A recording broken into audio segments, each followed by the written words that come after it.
Okay, good afternoon, everybody, and welcome. You are joining us at NCSL for the State of the State Education Budgets and Finance briefing. We are very excited to be joined by so many of you from so many places today. I should start out by introducing myself. My name is Austin Reed. I am the Senior Legislative Director for Federal Education Policy at NCSL. Like I said, we have people joining us from everywhere. We have some familiar faces. Many of our members are on this call, but we have a lot that may not be as familiar. So I do want to start out and just give a brief description of NCSL's mission and then some context for our conversation this afternoon. So the NCSL stands for the National Conference of State Legislatures, and we are the membership group that represents all 50 states and the territories and their legislative bodies. Our mission is to strengthen the legislative institution at the state level, and we also serve as the voice for states here in Washington, D.C. And so for those of you who are newer to us, welcome. And for those of you who have been here for some time, welcome back. It's March Madness, and for some of you, including me, as soon as this presentation is over, that will mean basketball for the rest of the weekend. But at the legislative level, especially in both Congress and states, March Madness actually means something a little different, and that means that it's budget season.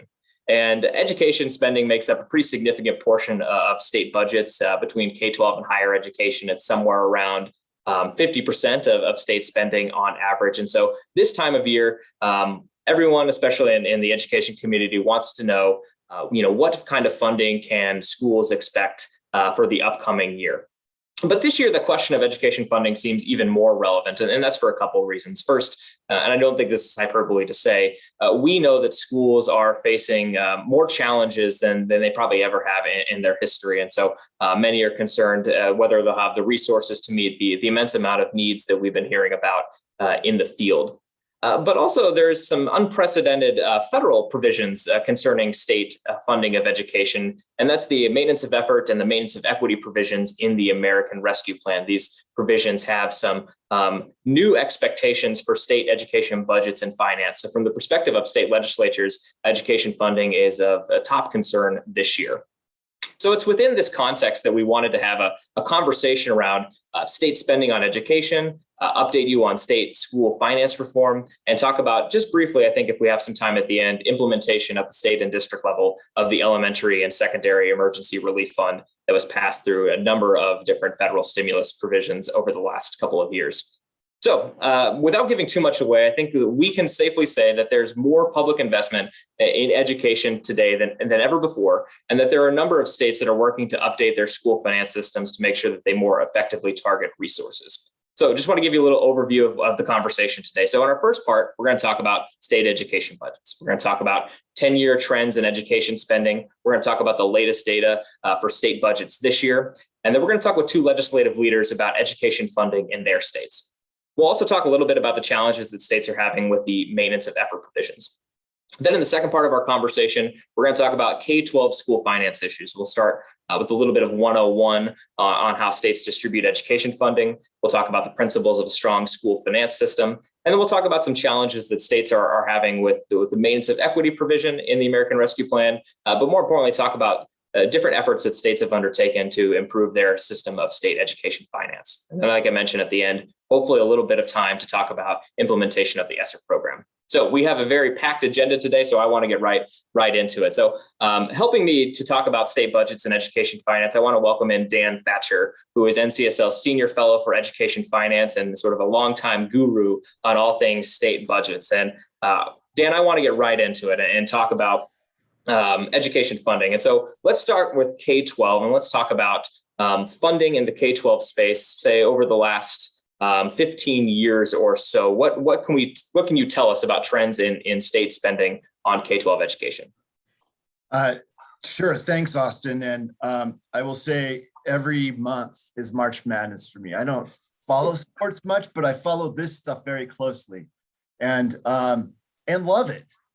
So what I like to do is to set the stage just very broadly, and that's what this chart does, is it's looking at what we spend as a nation on healthcare, Medicaid, and K through 12 education as a percent of our whole economy. This is a percentage of gross domestic product. And what's interesting is since 1970, spending on K through 12 as a percent of our economy has remained fairly consistent.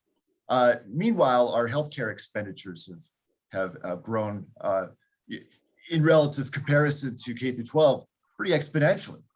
Austin, if you can click to the next slide, because I think you may be wondering, we hear about these growth in per pupil expenditures. It's happening within this context of what's happening in spending overall in our general economy. So this is looking over the last 20 years of per pupil expenditures. This is the total numbers that you see at the top of this bar chart are the per pupil expenditures as an average for the United States. So for 2019, which is the most recent data we really have from of the data that's provided to us by the National Center for Education Statistics, about $13.5 thousand per pupil. This is adjusted for inflation, by the way. So in 1999, it was 10.2 thousand as a reference point. And you can see how it dipped down a little bit during the Great Recession. So I had a question about what of these expenditures, what went toward administration, school, and districts. So that's why that's pulled out there. We could talk about that offline. Reach out to me. I can tell you more about administration spending. But the point here is right up to the point that the pandemic began, we were just about recovered from our per pupil spending from the Great Recession. And then the pandemic hit and things have never been quite the same. Well, great. Appreciate that. Similarly, I want to talk about trends in higher education funding too. And similar to K-12 funding, I think the conversation around higher ed funding over the last 10 years was still about recovering from the Great Recession. I just wanted to present some basic unadjusted for inflation higher ed funding trends from state governments. And you can see that, the nadir of state funding from the impact of the Great Recession was really around fiscal year 2012. And you can see, a dip from the highs prior to the Great Recession. But then since then, and I believe we're now looking at 10 straight years of increases for higher education, we've really seen states go back to making sure that they're investing in education now that their state revenues are coming around. And, it's important to look at the unadjusted numbers sometimes because it tends to be how state budgets or state appropriators look at it. They're trying to make sure, that they're typically improving on the baseline from the prior year. And don't necessarily adjust for inflation. But if you look at a number of other analyses of higher ed funding, you will often see them adjusted for inflation. And so wanted to present that data as well. And so if you look at this chart over here from the Center for Budget and Policy Priorities using some data from another group, you can really see the pronounced impact of the Great Recession on higher education funding. But again, that bounce back in the following years. I also wanted to draw everyone's attention over to just higher ed revenues generally. So we know that states have been, increasing their spending on higher education as a national, as sort of a national basis for the past about 10 years. But it's also interesting to note that institutions themselves have been raising additional revenue beyond state appropriations and beyond just federal aid. And in fact, actually, according to the state higher education officers organization, in fiscal year 20, there was more money invested per student in our higher education system than at any time before. So even though higher ed did see some declines in the Great Recession, we've seen a really strong bounce back. And actually, the entire system of higher education has more money invested in it than at any time before.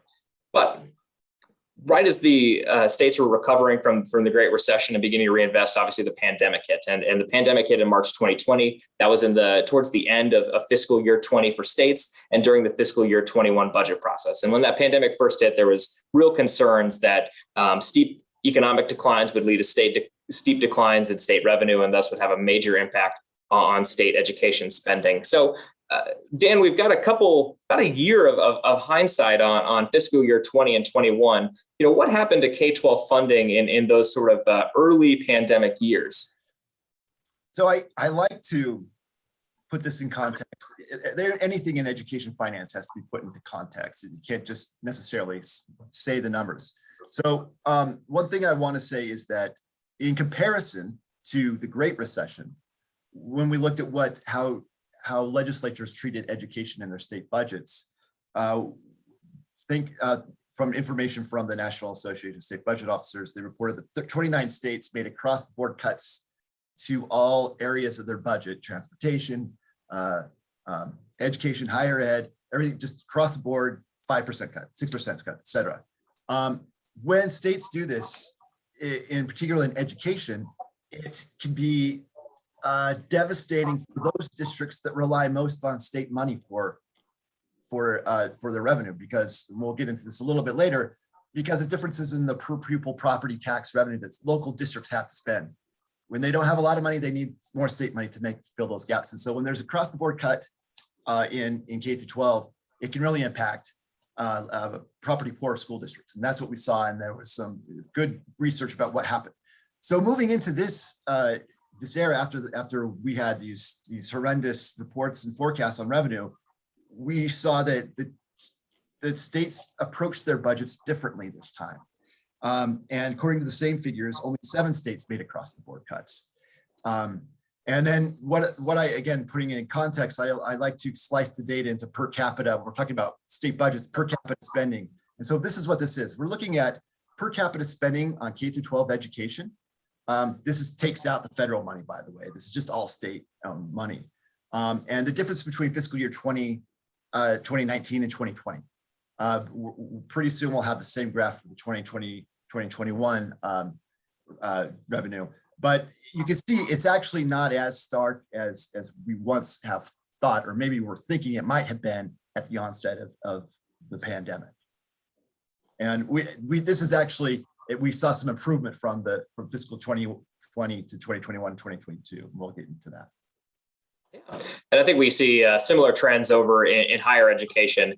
So kind of expanding out that 10-year trend and taking into the couple early years of the pandemic, we did see, cuts to higher education, and that was from where states had hoped to be funding. But in terms of aggregate spending, we did see states that were able to basically maintain about the same spending, actually slightly increase on a national scale their spending on higher education when we don't adjust for inflation following the pandemic. And so certainly an impact on higher education, but in hindsight, not as bad as we were expecting. And in fact, as I'll talk about in the current fiscal year and the next fiscal year, we're actually seeing some really strong returns on education spending. So this is for our current fiscal year 22, and this is based on the National Association of State Budget Officers Fall 2021 survey. But nationally, we saw states in this current fiscal year invest an additional about $30 billion in K-12 education. The vast majority of states increased funding for K-12 education. So for advocates out there, that would be particularly good news. And we saw similar trends over in higher education. Again, a vast majority of states increased their spending on higher education. I think the national increase from state investment here was about $8 billion. So another sizable investment there from states. And then looking at this fiscal year or the upcoming fiscal year, states are in the middle of that FY23 budget process. And so a lot of the budgets haven't been passed yet, but we have done a survey here at NCSL of proposed or with a couple states enacted state budgets. And we have, more news to report there. And that's the trends that we saw in fiscal year 22 seem to be continuing for education. So by our tracking, about 40 states have proposed increases for K-12 education, and about half of those states, it's about 21, have proposed increases of more than 5% for education at the K-12 level.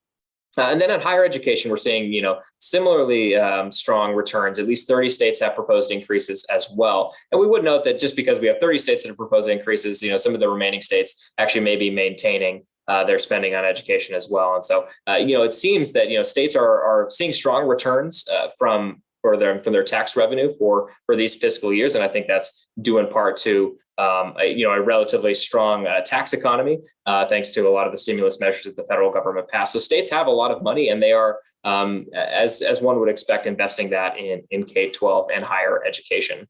However, while that's very good news from the state perspective, there are some complications with federal policy, and that's with regard to the maintenance of effort provisions in the ESSER fund. And I want to cover this very quickly. So in the CARES Act, there were two maintenance of effort provisions. They concerned fiscal year 20 and 21. And they basically required states to maintain the same levels of spending on both K-12 and higher education separately as they had in the years prior to the pandemic. And that's a very standard maintenance of effort. That's what we had seen in past federal stimulus acts. But for the American Rescue Plan, that introduced sort of a new type of maintenance of effort. And for fiscal year 22 and 23, the American Rescue Plan ESSER fund requires states to maintain the same share of spending relative to their total budget on K-12 and education as they had prior to the pandemic. And the idea of this was that there was an expectation that a number of states would see significant budget declines. And so this would provide that sort of proportionality would serve as a guide for cuts. But actually, the exact opposite has happened. We've seen a lot of state revenues really increase. So it's created this dynamic that I want to outline with you with an example from the state of Washington. And this is their budget education spending in K-12 over the last 7 fiscal years. And you'll see that in the blue columns there that each year they've actually increased their spending on K-12 education. And so if you take a look at that red line that goes across the screen, that would be the level that they would need to meet in order to meet a standard maintenance of effort provision of the CARES maintenance of effort provision. So in fiscal year 20 and 21, to which the CARES maintenance of effort applies, they're clearly spending more money on K-12 education than the baseline requires. And that's actually true of fiscal year 22 and 23. However, because the ARPA maintenance of effort requires it to be the same proportional levels of spending, they are technically spending slightly less than they had as a proportion of their total budget in the years prior to the pandemic, but have still overall increased their spending from that baseline, as well as increased their spending from the prior fiscal year. So we have a situation where states are increasing their spending on education, but then being out of compliance with maintenance of effort. And this is a concern that we're seeing in a number of states. According to a NASBO survey that was provided to us from last month, they talked to about 44 different states and territories, and 24 of them said that they were concerned about being able to meet maintenance of effort. And another 8 states said that they were unsure.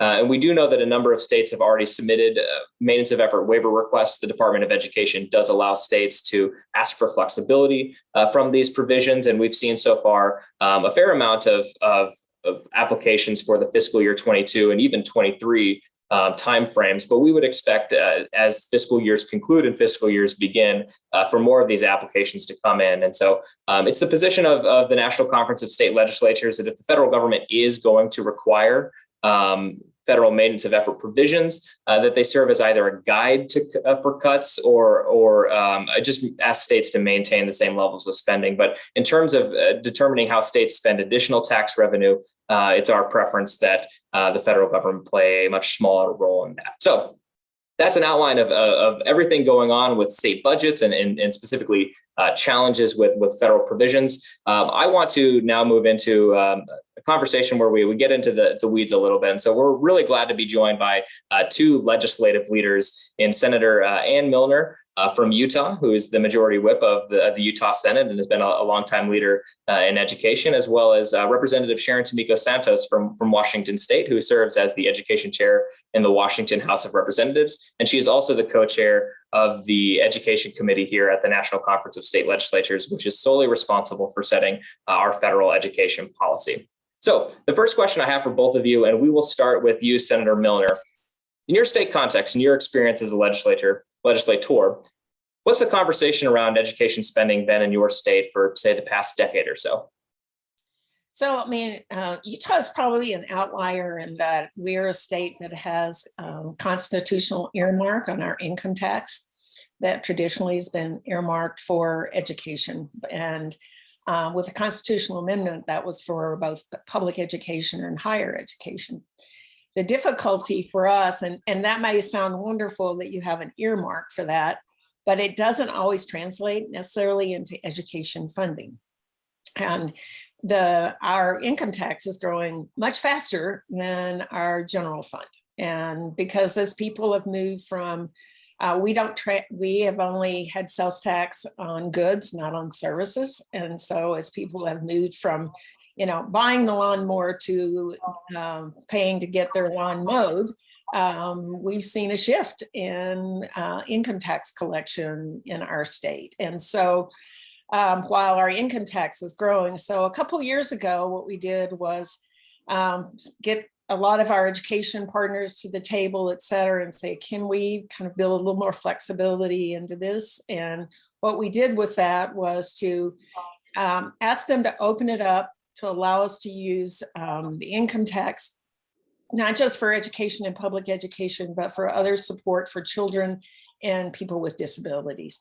So we could meet kind of the most basic needs that we had out there and provide a little flexibility in our budgeting because it gets everything else in government besides that So thinking about, public safety or water or economic development or parks and recreation, I mean, all that gets funded through a kind of a general fund revenue that's not growing as much. And so we did that. But part of what we did as a part of that is put together something that was a funding framework that we had really never had. We had had this earmark out there on revenue, but we hadn't had a funding framework that we were really using year to year to year to support kind of making sure we were building a plan around public education.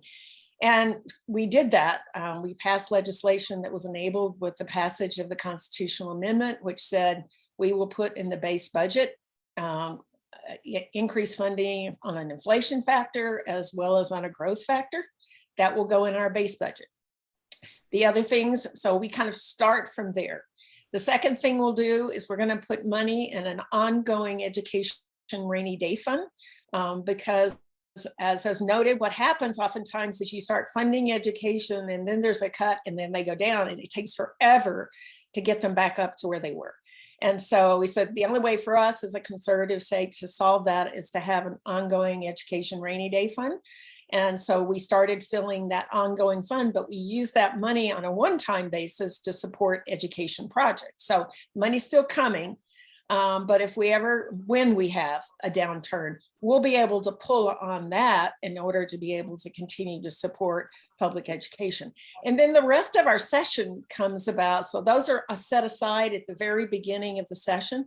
The rest of the question and deliberation comes around what else do we need to do to support public education in our state? And it's truly changed the conversations and changed the funding patterns.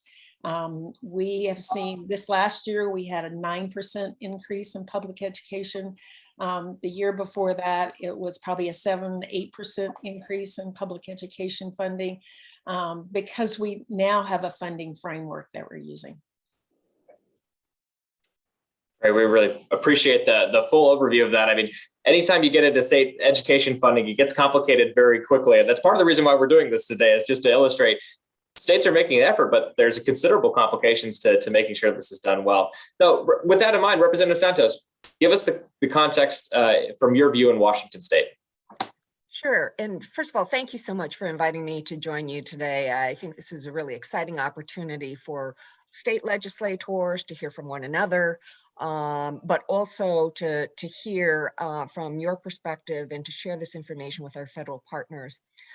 In Washington State over the last decade, there's really been one thing that has been sort of the overriding focus for state funding, and that was what we call the McCleary lawsuit, where in 2007, starting in 2007, we had a lawsuit around the adequacy of our funding of the education system. But really, it boils down to three essential questions. It was, how much is ample? How is that calculated? And three, how is it raised? And there's a little twist on that last one, fairly or equitably. So I would say that the last 10 years, because the McCleary lawsuit was decided in 2012, so really last 10 years, by the state Supreme Court, where the state was found in violation of our constitutional obligation and the paramount duty of the state to fully fund and amply fund education for all students within our border. I won't go through all of the, winds and waves of that decision, but I will say this. Many of the things that you touched on, you saw the graph. We did not come out of sort of our Supreme Court imposed oversight until 2018, is when the state Supreme Court declared that the state was in full compliance of fully funding education. So when you think about that and you think about the implications of maintenance of effort, maintenance of equity, that comes at a time where the state made huge investments into our K12 system that had not previously been there, and then now is, I don't want to say punishing us, but it is certainly skewing the numbers that we are having to comply with. And it all goes to those three issues that I identified. How much is necessary to fund basic education in the state of Washington? How is it calculated? We had gone through in that last 10 years a movement away from our previous funding formula to what we then called the prototypical school funding formula, which was intended to provide more fullness and more accuracy around what it costs to deliver education. And then how do we raise the funds? The basic issue and heart of the McCleary case was that school districts were having to fund out of local levy dollars the staff and the programs that the state was declaring to be part of basic education.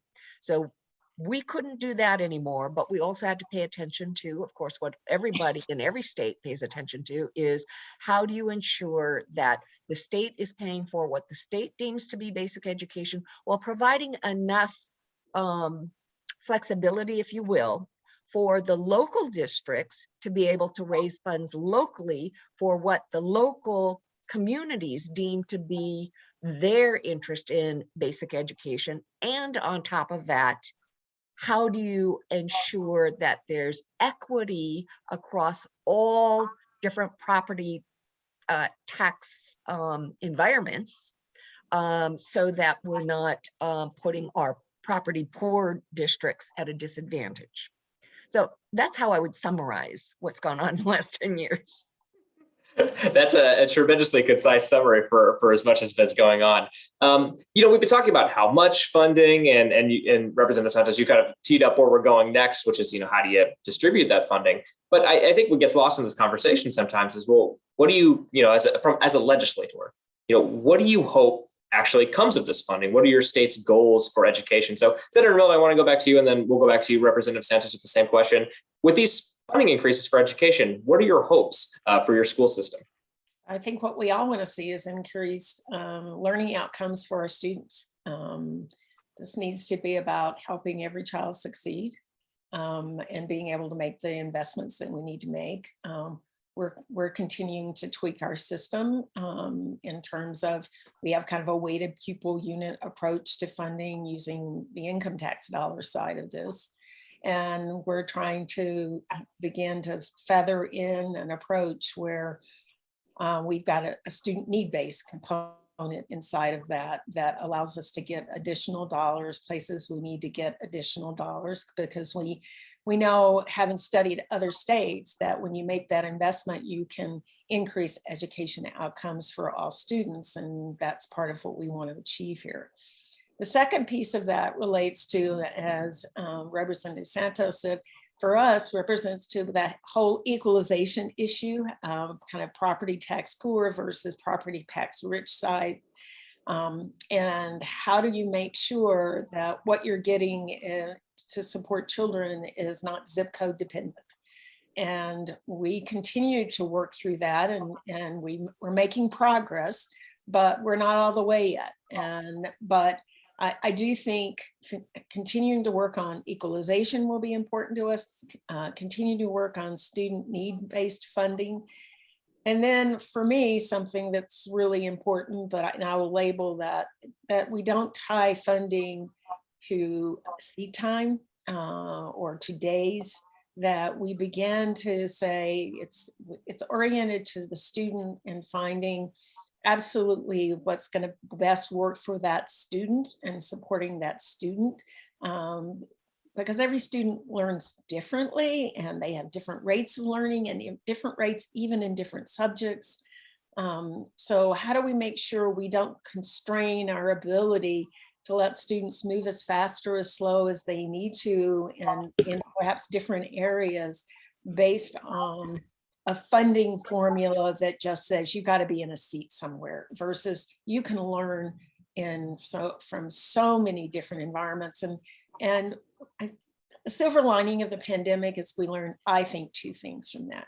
One, we learned that we can use technology in very robust ways. We also learned that not every student thrives in that environment. And we learned that students need time together and in cooperative kinds of learning situations and environments. So it's not an either or, it's a both and.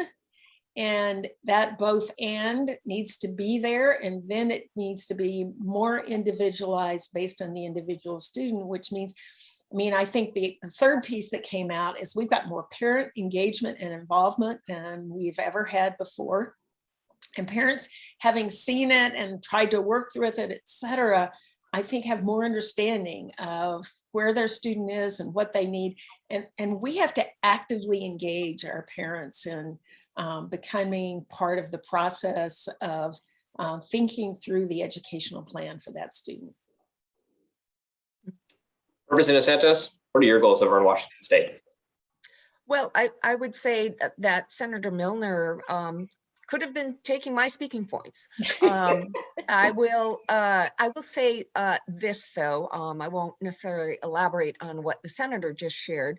But what I will say is, for the state of Washington, there has never been a more intentional focus on what does equity in education mean. And so it does mean focusing on the individual. It does mean seeing every student for who they may be and what assets they bring to the table, which are not all the same. And I think there's two elements that are important to understanding that. One is, I think everyone has seen sort of the illustration of what does equity look like? And you see the three children of different heights trying to see over a fence. And because they're all different heights, they can't. And so you have to give the child that's the shortest, the highest leg up, as it were, in order for them to be able to see what is in front of them. And so I think that is part of the conversation that we are having around funding, and what our goals are in education is that they must be equity focused, they must be student centered, and they must be success oriented. The other thing that I would say about this is what Senator Millner was describing is a pretty dramatic, at least for my state, I suspect for other states as well, dramatic transformation of the way we have always done education. And it means that we're going to have to make the kinds of investments, most importantly in teacher preparation. And we all know that that becomes not just a double-edged sword, but it becomes a very complex problem in itself when you are dealing with an acute national teacher shortage. So we're having to face, as policymakers and as fiscal policymakers, the question of, is it good enough to have a warm body, or do we need a specialized warm body? And that's, I think, what's going to take up our time for the next several years. Thank you so much. Well, I'd like to thank you both, Senator Millner and Representative Santos, for sharing your perspectives and your priorities and your wisdom in this field. I think it's always heartening to know that, when we talk to states about education, that there's a lot more in common than sometimes one might suspect. And I think your conversation was very emblematic of that. So we really appreciate your perspectives today. But we want to move on to the next part of our conversation, which you all did tee up very well. And that's that. All right, so states are spending money on education, but how do they distribute those funds to schools? So I'm going to bring back Dan Thatcher, because this is his real wheelhouse. So Dan, my question for you: states pass all this money for education. How do they actually get it out to schools? Can you explain this to us in a couple minutes?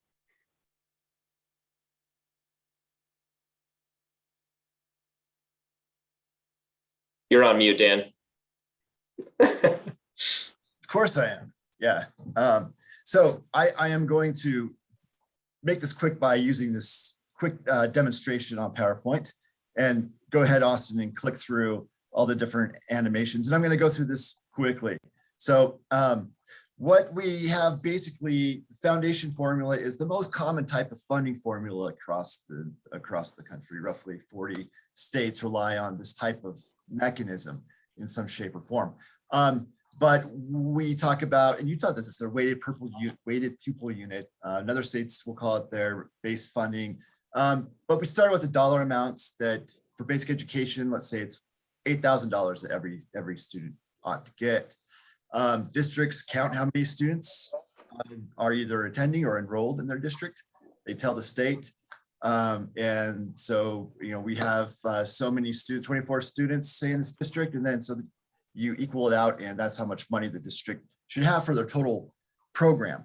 And then we heard Senator Millner talk about the funding for needs-based, or some people call it poverty funding or at-risk funding, compensatory funding. States will add on a little additional weight for that. If the student is learning English, if a student has an IEP or a special needs, we'll add a little weight to that one that equals 8,000. So you do the math, you get this amount of money for a district. So this is all theoretical district, right? So that's the amount of money that a district theoretically should get under the system that would equal a inadequate or ample or sufficient education. So if we go to the next slide, this is how it's distributed. And this is where we talk about poor property tax districts. So the legislature is saying, okay, each district will get a different amount of money based upon the different types of students in that district, accounting for learning needs. And then they will ask the districts to share or contribute to that total required spending or amount. So that will be based on the per pupil property wealth of the district. So we have theoretical districts here. LEA is the local education agency is the district in this case. Different number of schools in each district. So the district will tell the state, well, we have this much money per pupil, and this is very quick, so very simplified. But the district will say to the state, we can raise this much money per revenue or per pupil, and the state will say, well, we will backfill the rest till we get to this 310,000 amount, for example, and then the money goes through the local education agency.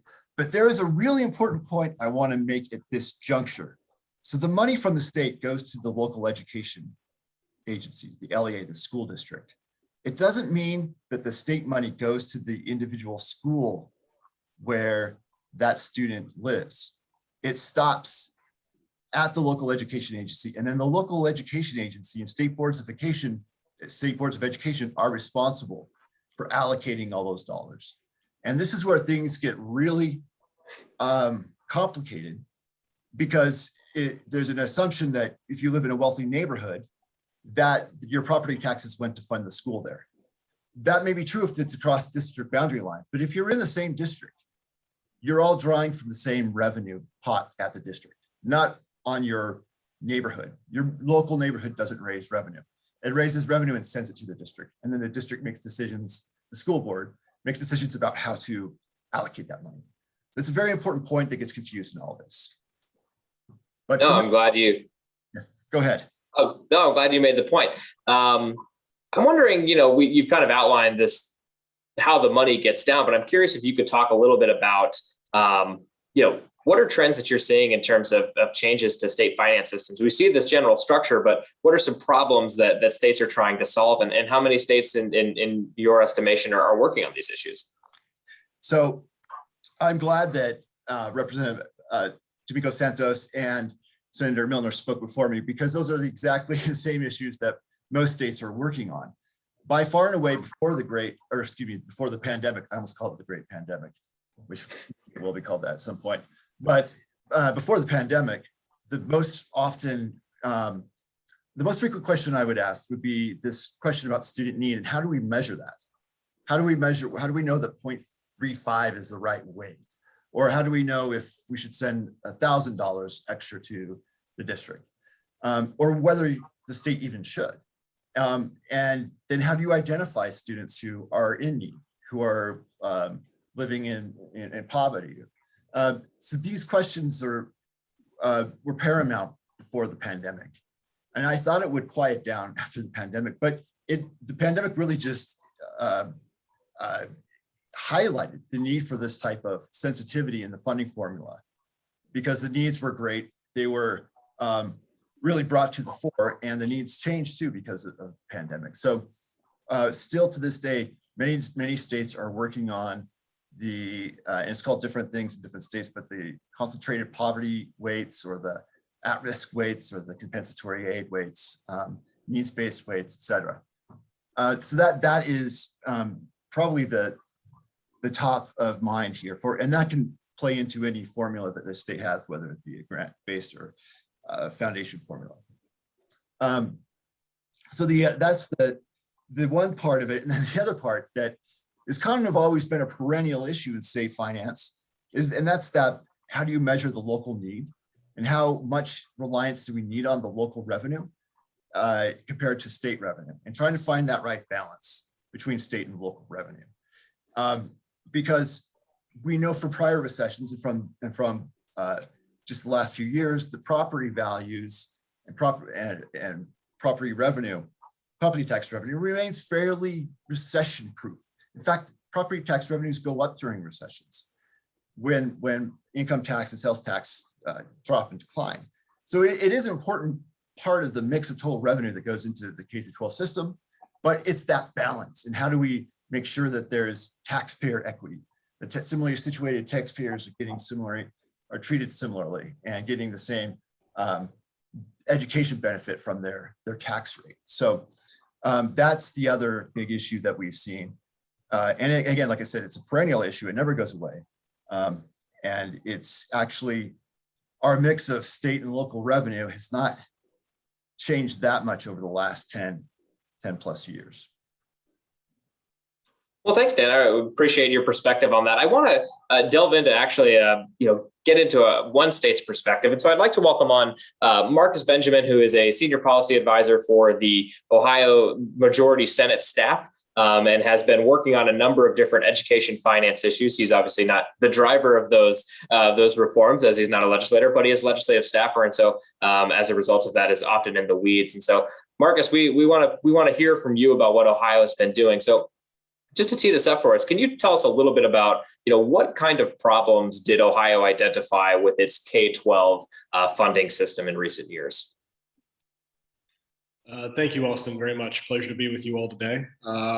Great question. I think similar to what the senator was saying earlier, I think she referred to it as the Clearly lawsuit. I think in Ohio, a lot of people were calling it the DeRolf litigation, a series of 4 lawsuits that began in the late 90s and concluded in the early 2000s. And ever since, there's been an ongoing debate in Ohio on the nature of the school funding formula. There have been several school funding formulas since then. There have been a couple of bridge formulas, but even as late as 2019, several stakeholders had been identifying concerns with the former formula that were focused, I'd say, on a number of factors, but in particular on the base cost. That base cost that was determining, all right, what is the amount of aid that should be going to each student in districts across the state, not being tied to a specific cost or a specific input. And then the use of a state share index to determine the state amount of funding that's going to follow that pupil and the local share that's going to be following that pupil. And the fact that instead of a specific district-based determination, that determination could change district by district based on other factors that were occurring, in other districts across the state. So I'd say some of the key elements that led to the discussion and ultimate implementation of the new formula were tied around that need to update and reform the determination for a base cost in the state of Ohio. So that's a good overview. Can you tell us a little bit about what the process of actually developing that reform is like? Maybe a little bit from a political perspective, but just in terms of even a policy perspective. Is this something that's easily done? If it's easily done, I'd like to see it be done a way in which it's easily done. But in Ohio, and I will say I was not personally a part of this group, but for about 3 years leading up to the introduction of legislation on this topic, a stakeholder group was assembled, led by 2 members of the Ohio House of Representatives. One is the current speaker, and a Republican, the other a Democrat, now former member. Where they approached a group of education officials, I think primarily school district superintendents and treasurers, and they spent about 3 years working on a new model. They focused on creating a base cost inputs model for each district. The idea of what is the cost to provide the necessary education to a student, and then also broke down by several specific groups. So the groups were focused on the distribution methodology. What is the state responsibility? What's the local responsibility? Economically disadvantaged funding, what should that be and how should it be determined? Career technical education, a group focused on English language learners and gifted and special education students, a group looking at choice programs. So if you're an open enrollment student, or if you're attending a charter school, or you're attending a private school using a state scholarship, transportation funding, as well as technology funding in classrooms. And a bill was introduced in 2019, went through a series of revisions as late as toward the end of 2020, ultimately was not enacted, but then was House Bill 1 of the current General Assembly. The House continued that work and included it in their version of our 2-year main operating budget. And we had discussions and deliberations between the House, the Senate, and the administration. And ultimately, this new funding formula for the state of Ohio was enacted that'll be in effect for this biennium. So I'd certainly say a result of a lot of stakeholder discussions over the course of a period of years that led to this result. And then brief description, what ultimately got decided after all of these deliberations? Well, in brief, only took me to put some notes together, only took me a page and a half. So I will very, very, very brief key points of what those provisions look like. And I think some of them will probably continue to be discussed. But the first is establishing a new, unique district-led base cost that is designed to look at what is the cost of educating each student, and what is that sufficient amount for that. So there's a series of inputs in this 5-tier base cost around teachers and administrators and school service staffs and equipment and technology, athletic co-curriculars. What are the costs needed to educate that student? So each district has a unique base cost. It's not based off any statewide average per se. Every district goes through that base cost, and it's used to determine their total amount of state aid and how much would be the local responsibility. That actual distribution methodology to determine state and local share was also modified. Whereas previously we had a reliance on property tax and then an adjustment for income based off whatever was more advantageous to the district. The new distribution methodology is a 60% property and 40% income-based factor for all districts, trying to equalize that out. And then just establishing that the local capacity is then matched by the states, so that whatever the local capacity doesn't achieve within that base cost, the state fills in the gap. So that districts that have less ability to raise funds off their local property valuation and income valuation, the state's going to make them whole to that higher amount to get them to that specified base cost. Another big one was ending the method that we used to use for the funding of students who were using choice programs, who were open enrolling to another district or attending a charter school or receiving a state scholarship. We used a deduct and transfer model where we would count that student in the resident district for purposes of assigning that aid, and then deduct from the resident district's total state aid and sending it to the educating school. As you can imagine, that's something that school districts had, and everyone had quite a bit of discussion about. We ended up working on a direct funding mechanism so that those funds are no longer going to be coming out of the state aid that's assigned to districts. We spent some time modifying calculations as well that are going to be used for a number of the categorical components that go for students on top of the base cost per se for economically disadvantaged funding, which we now call disadvantaged pupil impact aid, or special education, and adjusting those weights. That work will probably continue, but has begun as a result of these discussions. And then establishing guarantees in both years for school districts to ensure that if, as they go through this implementation, they were slated to lose money, that would not be happening. It is subject to a phase-in, but that phase-in percentage for FY22 and 23 still applying. The overall amount of aid is for the statewide is jumping out by about 5.6% from FY21 to FY22. And in terms of actual dollars amount, you fully implemented be about 7,300 per pupil fully implemented. Wow. So we've kind of made the point that these things can be incredibly complicated. And Marcus, I know you describe them as concisely and articulately as possible, but reforms to state education finance are something that take quite some time and are particularly tricky. And so we really appreciate your download of what's been happening in Ohio. So appreciate your perspective. Thank you. Yep. To wrap us up, I do want to talk about how this state education finance reform relates to federal education policy. And that's because for the first time, there's sort of an unprecedented federal provision that relates to state education finance, and that's the maintenance of equity provision in the American Rescue Plan ESSER fund. And this is sort of a first of its kind provision which concerns state education finance. And our understanding is the intention of this provision was to protect certain low-income districts from state education cuts. And that's based on this dynamic that occurred, was witnessed in the Great Recession, where state cuts to property poor districts do have a disproportionate effect because those districts are more reliant upon state education funding.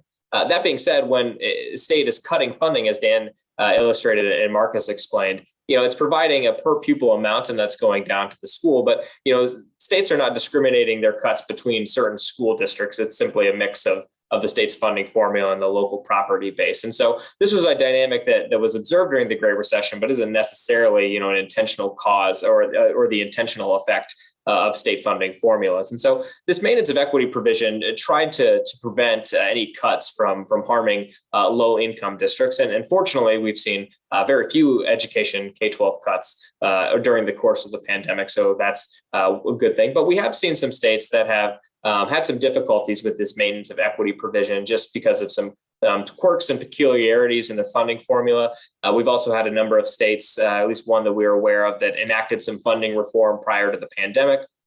And that's found itself out of compliance with the maintenance of equity provision in the American Rescue Plan, which essentially ensures that states cannot disproportionately cut funds to a certain subset of low-income districts versus higher-income districts. Typically, again, as I mentioned, that's not something that states do simply because they put their money through a formula, and that formula does not discriminate across districts. But there's also a provision that made sure that states couldn't cut funding for the lowest 20% of districts below the FY19 levels. Again, we haven't seen many states in that circumstance either. There were a couple of states that have seen relief from the Department of Education because they had some enrollment decline mechanisms that sort of softened the landing for particularly rural districts that are experiencing enrollment declines, but that caused them to have those districts to have higher per pupil allocations in fiscal year 19 compared to current times. And so, there's all this to say, we know that there's been federal interest in state education finance, and it's emblematic of what's in the maintenance of equity provision. But there's also been some conversations and some proposals, and even the president's budget from last year that would try to enact reforms on state education finance leveraging federal dollars. And, the National Conference of State Legislatures just remind our federal partners that state education finance is an incredibly complicated issue. It is one that is politically complicated. It is one that is complex from a policy perspective. And we really think that decisions on how funds are distributed to schools and how they're spent are really best left up to states who are much closer to the conversation in terms of working across stakeholder groups to make sure that the funding formula that a state has is best serving its students. And as we sort of mentioned, this is a concern in just about every state, and every state is working to make sure that their funding formula best serves their schools. And so always an important thing to remind our federal friends of when we're talking about school finance. So we've talked about a lot today. We have a couple minutes left. We've talked about state budgets and increases we've seen in education spending. We've talked about education finance and efforts that states are making to improve their finance systems. But if we're talking about education funding, we would be remiss not to talk about the ESSER fund. through the American Rescue Plan. It's nearly $190 billion to K12 education. It's the largest one-time federal expenditure in education. It will have a significant impact on education funding in states and in school districts. And so we just wanted to provide you a brief high level. And you'll see in the chat coming up just now, NCSL has a resource page, which includes all of our tracking on the elementary and secondary education relief fund. We have trackers for how states are planning to spend their funds. We have summaries of how states have submitted plans to the Department of Education describing how they're going to use funds. We're soon going to put out a guide to how districts are spending their funds and provide an update there. And just wanted to give you all a little preview of that and some of the conversations around district spending. So first, I just want to remind everybody of kind of the administrative timeline of these funds, because I think it's important. There's been sort of a widespread conversation around how fast are schools spending these funds, and wanted to provide some context for that. So as you all know, the American Rescue Plan was passed in March of 2020, and 2/3 of the funding for the ESSER III round were made immediately available to states then. But there's been a number of administrative processes that have had to take place before schools could get those funds. First, states, whether it's the legislature or the governor, had to receive those funds in order for them to be made available to schools. That happened sometime between spring and summer of 2021. Then between summer and fall of 2021, states had to submit plans for how they were going to spend their American Rescue Plan dollars in order to receive the full allotment of ESSER funds. And so, it was about October when both the states had taken action, the federal government had taken action. So generally, our sense was that districts weren't gaining access to their American Rescue Plan ESSER III dollars until about the fall. And then once they got access to that, they had to put together their own plans. And so the timeline was, I think, a little slower than anticipated, simply because our education system is very decentralized and there are a number of different decision makers that need to approve spending.